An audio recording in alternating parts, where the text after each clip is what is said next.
Hi, this is Vicki with craftingforfun.blogspot.com. Michelle and I wanted to thank all of the ladies who came out for our recent scrapbook getaway weekend at North Bend State Park. We designed a card kit with all of the supplies that you'll need in order to recreate this lovely card at home. It uses the diagonal scoring plate that came with your Martha Stewart scoreboard to make the folded medallion that is the centerpiece of this card. It's a really fun and easy project, and I hope that you enjoy it. And I sincerely hope that you had a great time at the Scrapbook Getaway Weekend and decide to join us for other scrapbook events in the future. Thank you again.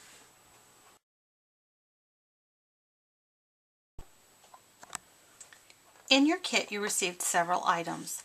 One of the items you received is a 4 1/4 by 4 1/4 piece of double-sided pattern paper. You also received a piece of not quite navy cardstock that measures 4 inches by 5 1/4 inches. And you received a base card.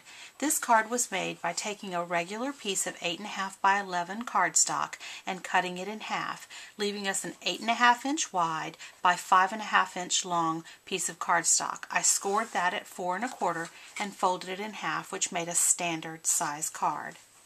In addition, you received a piece of seam binding ribbon, which is about 15 inches long, a butterfly for embellishment, and you also received a piece of cardstock that measures just a little bit under 3 inches by 3 inches. It's actually 2 15/16 by 2 15/16, and I'll explain more about that, the need for that little bit less than 3 inches in a moment. And yours has been stamped because I wanted you to be able to create the card, and I knew that everybody wouldn't have the stamp set that I was using. I decided to go ahead and pre-stamp the card. Pre-stamp this piece of cardstock, so yours will be stamped. So let me set my pieces aside and I'll show you what we're going to do.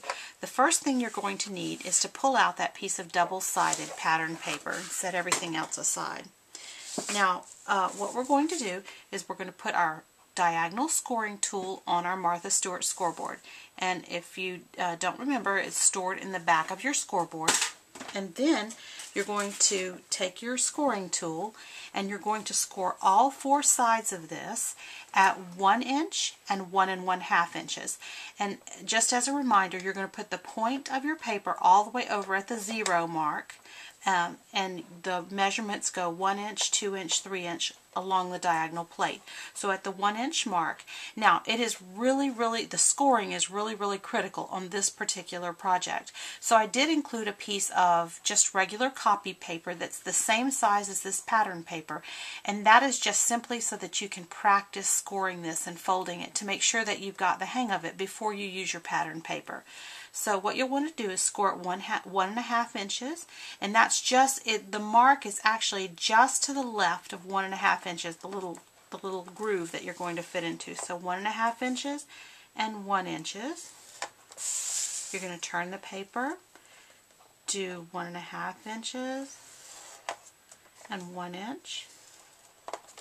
Turn it again, do 1 1/2 inches and 1 inch, and then the last time 1 1/2 inches and 1 inch. And now you can take your scoring tool and put it away. We're done with that. And you're going to take your piece of paper. Now, if you want this pattern to be the one that's around the edges and this pattern to be the one that's on the little flaps, the way that I've done it, you'll want to orient your paper so that the small print side is down, and then you'll fold along all of the 1 1/2 inch score lines. And when you do that, your paper should meet up almost perfectly. If there's a very slight amount of overlap, don't worry about that. But if it's way off, then your project probably won't turn out quite right. So you want to fold all of those and it will make a little square. And then you want to take those little points and fold all of the 1 inch score lines back in the opposite direction. And that's how we're going to get that pretty little shape. Now, I did not pre-stamp my piece of cardstock. I'm going to show you the stamp set I used. It's called Whimsical Words. It is a Stampin' Up! Stamp set, and I'm using the stamp that says Happiness Always. So I'm going to bring in my brown ink, and my piece of cardstock. Set that part aside. And when I stamp this, I want to stamp not quite in the center, but just a little bit above the center. I'm sorry, just a little bit below the center. So I'm going just below the center on that.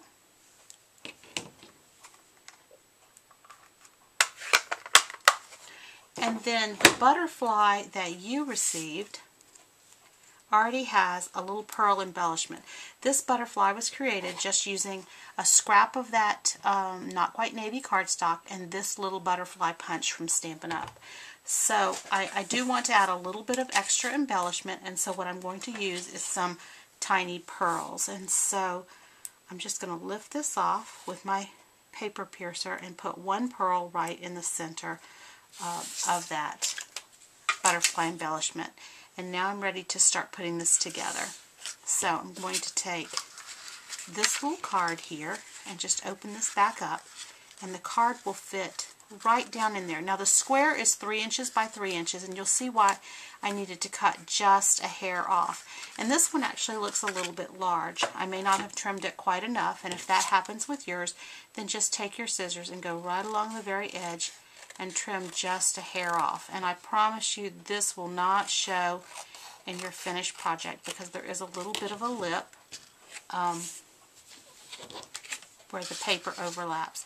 So I'm going to put that right in the center there, and you'll see when I pull all my flaps down that you can't see that edge anymore, and that's how that goes. So what I'm going to do is pull that out now that I'm sure that it fits. I'm going to apply a little bit of adhesive in the center, and I'm going to go ahead and stick that sentiment right there in the center of my project. Yep, that fits good. So, I want to glue the sides down. So what I did was I opened it up flat again, and just before that 1-inch fold, I want to run a little bit of adhesive. I don't want to go over that first fold line because we're going to do something different with that. And then I'll just stick that down, and I'm going to do that all the way around.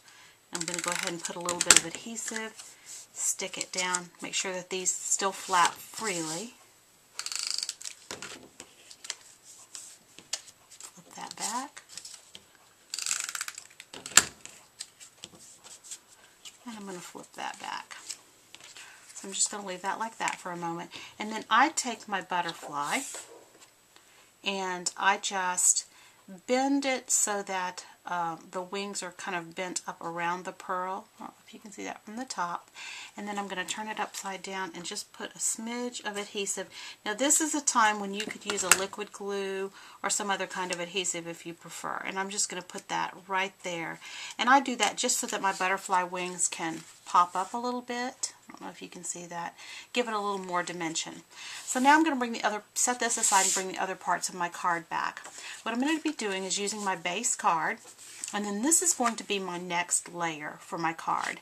But what I want to do before I adhere that layer in place is I want to go ahead and tie the seam binding ribbon. Now, there's a million different ways that people tie ribbon, but what I do is I will cross my left over my right, and I will pull it from the top to the bottom like this. And then if I kind of take this top tail and flip it up to eliminate some of the bulk in the middle there, and then I keep my finger in place and I pull that over from the top, put my bottom through, and then I just pull all the slack out. And if I don't like the way my ribbon turned out, then I can untie it and do it again as many times as I want. Don't feel like just because you've tied the ribbon that it's all over and your project has to stay exactly that way. So I'm going to do it again. I'm going to pull it through.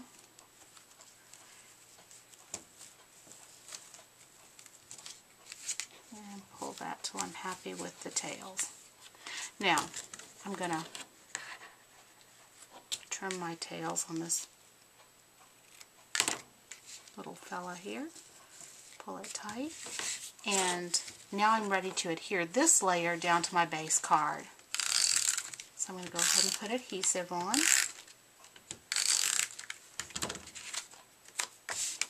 And I like to hold my card up so that I can make sure that I'm getting everything centered the way that I want it.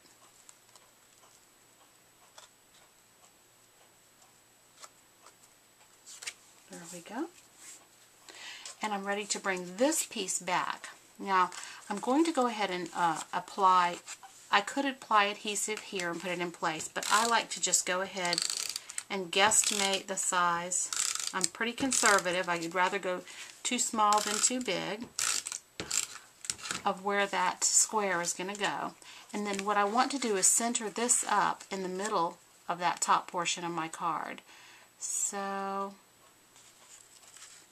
when I think I've got it about where I want it, I'm going to go ahead and press that into place. And I can still wiggle it around a little bit if I think it's not quite straight. And last but not least, I'm going to use some dimensionals under each one of these flaps. I don't want them to be taped down completely flat. I don't think it gives the project enough dimension. So I'm going to grab some dimensionals and I'm going to tape this down. I'll be right back. Okay, these are Stampin' Dimensionals, which is just basically a foam tape.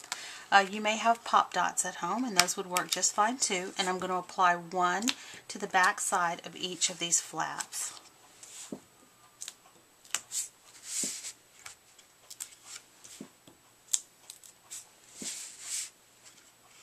And then I'm going to remove the liners from each one. Whoops. And just do the little flaps down.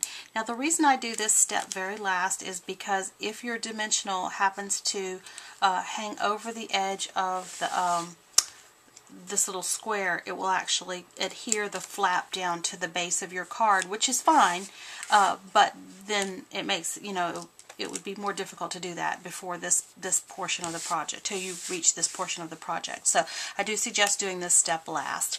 And if you can see, that just lifts it up just a bit. I hope you enjoyed this project, and I want to thank you again for coming to the Scrapbook Getaway Weekend at North Bend. If you have any questions about this project, you can always email me at craftingforfun@gmail.com, or you can check out my blog, craftingforfun.blogspot.com, for other craft ideas. Hope to see you again soon.